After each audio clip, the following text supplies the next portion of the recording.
3월 둘째 주간입니다. 아마 종교에서 제일 중요하게 생각하는 부분이 믿음이라는 걸 거예요. 근데 이 믿음이라는 단어의 의미를 잘 생각해 보면 잘 믿겨지지 않는 것들, 그러니까 상식적으로 납득이 되어지지 않는 것들을 그걸 믿는 것을 믿음이라고 하는 거죠. 그러니까 사람이 믿음이 간다라고 했을 때 종교적인 이유가 아니고 그냥 보통적인 의미로 믿음이 간다고 한다고 할 때 그 믿음이라는 것은 사실상 보이는 게 아니에요. 감정인 거죠. 그러니까 어떤 사람이 믿음직해 보인다는 것은 자기가 그동안 살아왔던 여러 가지 경험들을 토대로 해서 뭐 그럴 만할 것이다, 믿어볼 만하다라는 생각이 들었을 때 뭐 믿음직하다 이런 표현을 쓰기도 하는 거죠. 근데 종교에 들어오면 이 믿음은 여기에 함정이 있는 것 같아요. 세상적인 믿음이라는 것이 어느 정도 객관적인 데이터, 자료들을 가지고 경험들을 가지고 그럴만하다라고 추정하는 것이라면 종교에서의 믿음은 전혀 비이성적이란 말이죠. 비논리적이고 초월적인 거예요. 그러니까 납득되어지지 않죠. 상식적이지도 않아. 그런데도 불구하고 그것이 종교니까 그렇게 믿어야 한다라고 이야기한단 말이에요. 보편적이지 않은 일들을 믿어야 한다는 거죠. 제가 예전에 같이 무슨 뭐 영상도 찍고 했던 사람한테 부활에 대한 이야기를 했을 때 이 양반이 자기가 논리적으로 막히니까 뭐라고 얘기냐면 부활은 일회적 사건이라는 거예요. 일회성 사건이다. 한 번만 일어난 사건이라는 거죠. 그걸 저는 사기라고 부릅니다. 반복되어지지 않고 어떤 특정한 일이 한 번만 일어났다? 그렇게 얘기하는 거 그거는 진실이 아닐 가능성이 많은 거예요. 신이 태양을 멈췄다? 우리가 태양이 멈췄다는 말은 지구가 공전을 멈췄다 또는 자전을 멈췄다 이런 말인데 그렇게 될 경우에 벌어지는 일들에 대해서 과학적으로 너무 많은 것들이 증명되어 있어요. 절대 그런 일이 벌어지지 않습니다. 근데 그것도 일시적으로 단 일회적 사건으로 그렇게 있었다라고 종교는 그렇게 얘기하죠. 그러니까 종교의 가장 큰 특징 중에 하나가 뭐냐 하면 그런 일이 한 번 있었는데 앞으로도 언젠가는 그런 일이 일어날 수 있으니까 그걸 믿어야 한다라는 식으로 비합리적인 것을 믿게끔 하는 거란 말이에요. 이게 종교가 세상 권력과 결탁하면서 또 다른 형태로 믿음이 발전하게 됩니다. 그건 뭐냐 하면 세상의 왕은 하늘이 내린다 혹은 신이 정한다라고 하는 거예요. 기름 붓는다라는 표현을 하죠. 구약에서는. 사울을 기름 부어 왕으로 세웠고 야훼가 마음에 들지 않으니까 내 마음에 사울이 마음에 들지 않아. 그러니까 사울 대신에 다윗을 다시 왕으로 세워. 그러니까 왕을 세우는 거는 신의 마음이지 그게 인간들이 정할 수 있는 게 아니라는 거예요. 근데 사실 그 내용을 잘 들여다보면 사무엘과 사울이 갈등을 일으키면서 사무엘이 마음에 들지 않았던 거예요. 사울이. 뭐 공식적으로는 뭐 어디 가서 공격해가지고 다 죽이라는데 그걸 죽이지 않았다. 뭐 이런 것 때문에 아니면 사무엘이 오기 전에 제사를 드렸다. 더 결정적인 거는 제사를 드릴 때 사무엘이 제사장이 꼭 필요한데 늦으니까 사울이 자기가 왕으로서 그냥 제사를 드려버린 거예요. 자기 권위에 도전받은 거죠. 사무엘 입장에서. 그러니까 사무엘은 사울을 저거 안 되겠다. 제껴야 돼. 새로운 왕을 세워야 되겠어 라고 마음을 먹은 거죠. 그래서 다윗을 세우는데 이 종교적으로는 사울이 신의 버림을 받고 다윗을 왕으로 세웠다. 다윗이 신의 마음에 들었다. 흡족했다. 이렇게 표현을 하면서 당연시한단 말이에요. 그러니까 이게 기독교가 로마 국교가 되고 교황의 권위가 커지게 되니까 교황이 왕을 파문할 수 있게 되는 거죠. 너는 이제 더 이상 하나님이 세운 왕이 아니야. 이렇게 되게 되면 모든 걸 잃게 되니까 뭐 무릎 꿇고 비게 되는 사건까지도 벌어지게 됩니다. 그러니까 종교가 권력에 붙으면서 종교가 강해지면 왕을 파문하는, 왕을 바꿀 수 있는 능력을, 어떤 그런 권한을 가지게 되는 거란 말이에요. 이거를 종교가 잘 이용을 했어요. 그러면 이런 것들이 가능하게 되려면 어떻게 해야 되느냐? 사소한 것들을 믿을 수 있게끔 해야 해요.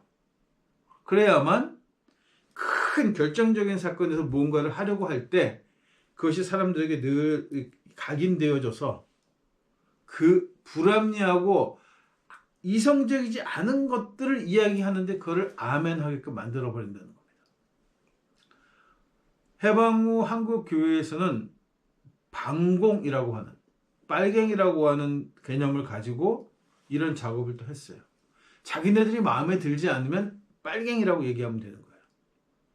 그러면 처음부터 이게 자기 마음에 들지 않는데 빨갱이라고 얘기한다고 먹혔겠느냐는 거죠. 뭔가 근거가 있어야 되니까.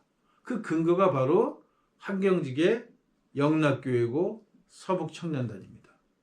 북한에서 3.8선이 갈리면서 북에서 모든 것을 빼앗기고 혹은 가족이 죽고 내려왔던 사람들, 자기네들이 왜 강점기에 매국을 통해서 돈을 벌고 부를 축적하고 부자가 되었다는 것은 중요하지 않고 그것을 빼앗겼다는 피해의식만을 가진 사람들을 모아놓고 이 사람들에게서 반공이라고 하는, 빨갱이는 다 죽여도 된다라고 하는 개념을 만들어내고 이것들을 그 사람들의 간증을 통해서, 그 사람들의 믿음을 통해서 한국 교회가 서서히 물들어가서 현재 상황까지 오고 마른 거예요. 그러니까 이 사람들은 자기네들이 갖고 있는 믿음에 확증도 있는 거예요. 자기가 피해자였기 때문에. 왜 그런 피해를 입었냐는 것은 중요하지 않아. 그래서 믿음은 비상식적인 거예요. 현상만을 보고 그것만을 믿게 하는 거죠. 부흥회를 참석해 본 분들은 그 부흥회가 가지고 있는 그 천박함에 깜짝 놀라게 됩니다. 냉정하게 보게 되면. 부흥회를 직접 참여해서 부흥사의 그 약장수 같은 장사에 휘말려서 박수치고 노래 부르고 뽕짝거리면서 눈물 흘리고 막 아우성을 치지 않고 부흥회라는 것을 그냥 행사로 보고 뒤편에서 지켜보면 진짜 그것만큼 개막장 사기쇼가 없는 거예요. 제가 신학을 한참 공부할 때 무슨 이유에서인지 부흥사들이 저를 좋아해서 저를 자기네들 뒤로 있는 부흥사를 만들려고 부흥회를 자주 끌고 다녔어요. 그게 결정적으로 제가 부흥회의 실체를 보게 된 그 원인이 됐던 거죠. 부흥회에 가기 전에 니네 교인이 몇 명이냐? 니네 그 일주일 동안 벌어들이는 헌금이 얼마냐? 11조가 얼마 나오냐? 이번에 니네 교회에서 뭐를 하려고 하는데 돈이 필요한 돈이 얼마냐? 그럼 내가 얼마까지 걷어줄게. 나머지 내가 갖는다. 아니면 몇 대 몇으로 나눕시다. 이런 식의 거래가 이루어져서 부흥사들이 갑니다. 그냥 부흥사가 유명해서 초빙해서 우리 교인들이 은혜 받으라고 부르는 게 아니고, 담임 목사가 유명 부흥사를 부를 때는 돈이 필요하고 얼마의 돈을 수금해야겠는데 그 돈, 이게 말을 잘하고 기가 막히게 돈을 걷어들여서 수익을 낼 수 있으니까 그 수익을 얼마 나누자, 이런 것이 합의가 되어져야 초빙을 받아가는 거예요. 그냥 내가 무슨 주님 말씀을 전하겠다, 간증을 전하겠다, 부흥시켰다, 이런 열심으로 가는 게 아니었단 말이죠. 그거를 부흥사들하고 같이 일을 하다 보니까, 부흥사들을 따라가다 보니까 자연스럽게 알게 되는 거예요. 그리고 부흥회를 하기 전에 복음성가를 막 부르면서 흥을 돋굽니다. 이 감정을 끌어올리는 거예요. 부흥회 하면 눈물 흘리죠. 회개의 눈물도 흘리고 은혜 받는다고 합니다. 이거 애들 데리고 수련회라는 것을 한참 할 때 아이들만 하루 종일 운동장에서 대굴대굴 굴리고 막 이것저것 시키고 난 다음에 저녁을 먹고 저녁 때 운동장에다 쭉 모아놓고 하늘을 보라고 합니다. 누워 하늘을 봐봐. 하늘을 막 그 도시에서 볼 수 없던 수많은 별들이 그냥 은하수들이 쭉 보이는 하늘을 보면서 어머님 은혜 이런 노래를 부르게 하는 거예요. 눈물이 당연히 납니다.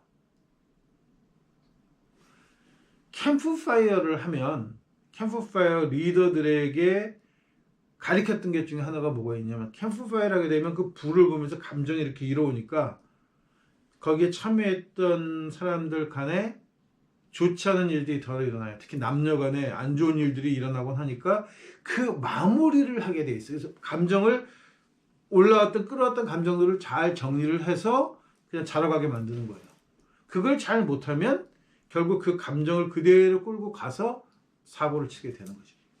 즉 사람은 일정한 자극이 주어지고 어떠한 현상들을 경험하게 되게 되면 감정적으로 북받쳐 오르는 거예요. 그러니까 당연히 부흥에 참석을 해서 그 열기에 휘말려서 뭔가 내가 오늘은 꼭 은혜를 받아야겠다고 하는 간절한 믿음 같은 거를 가지고 있으니까 이걸 지속적으로 박수를 치고 흥에 맞춰 노래를 부르다 보면 자기도 모르게 눈물도 나고 감정도 생기는 거예요.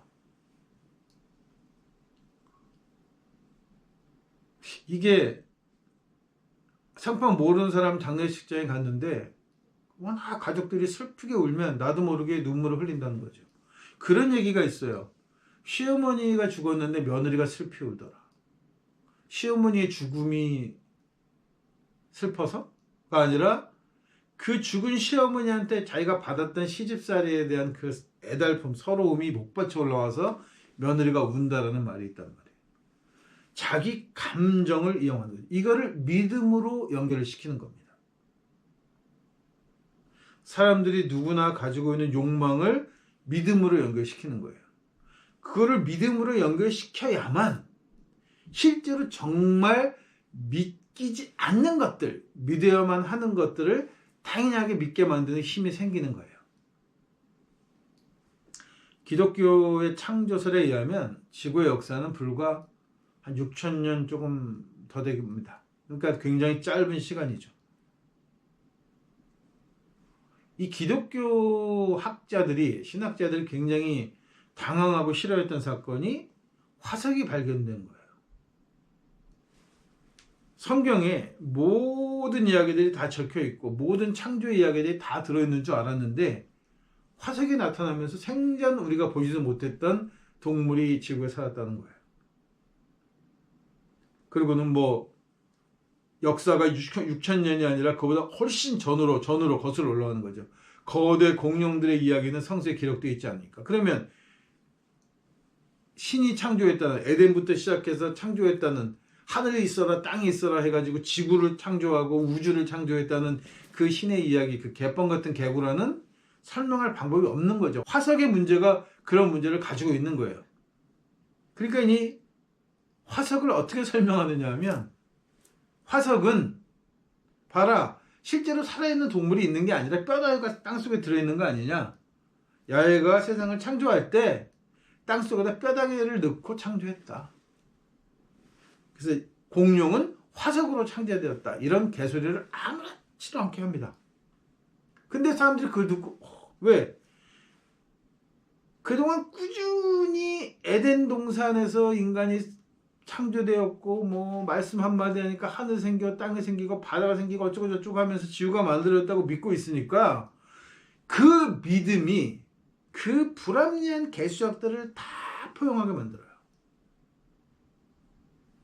반공 이데올로기, 빨갱이라고 하는 관념에 사로잡혀 있다 보니까 요새 유튜브에 극우 유튜버라고 하는 말짱 개소리들이 영상으로 뭐 엄청 쏟아져 나오는데 그걸 보면 사람들이 고개를 끄덕끄덕 하면서 그거 본 적 있냐? 그거 봐봐. 이런 얘기가 진짜야? 이렇게. 그런 얘기들 믿게끔 만들어지는 거예요. 왜? 그동안 우리는 꾸준히 반공 이데올로기를 꾸준히 심어왔기 때문이죠.